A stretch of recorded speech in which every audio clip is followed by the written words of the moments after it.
la gestion efficiente des agents de l'État. La question est au cœur d'un atelier organisé par le ministère de la fonction publique. Pour arriver à cette nouvelle donne, les participants, dont les directeurs centraux des ressources humaines, planchent depuis ce matin sur les modules irrélatifs. On en parle avec Wilfried Pigavouamba et Gérard Magnagna.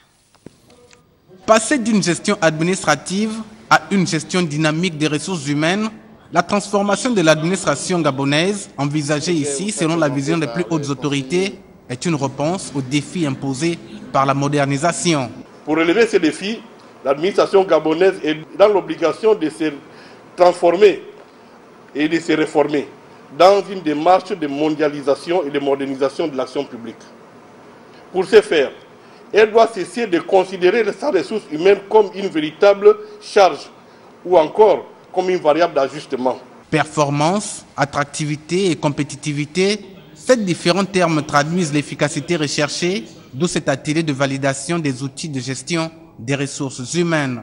Il s'agit avant tout de la mise en place de politiques de recrutement efficients, des politiques de salariales bien pensées, des politiques de motivation et l'évaluation des politiques publiques et des agents dans l'optique d'une formation meilleure. Évaluation de la performance des agents et codification des structures administratives, mais surtout gestion prévisionnelle des effectifs, des emplois et des compétences. Ce sont, entre autres modules, ceux qui vont ponctuer les travaux.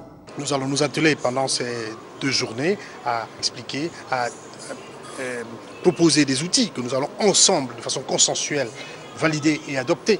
Voilà, pour améliorer la qualité de l'information qui nous permet de gérer nos ressources humaines. C'est l'ensemble de ce processus validé qui permettra aujourd'hui de demander aux comités techniques ministériels qui vont être mis en place, en fait, de commencer le travail pour que nous aboutissions très rapidement à la mise en place, la gestion des ressources humaines de l'État, mais module par module. L'aboutissement de ce nouveau système de gestion des agents publics implique donc des innovations techniques et réglementaires.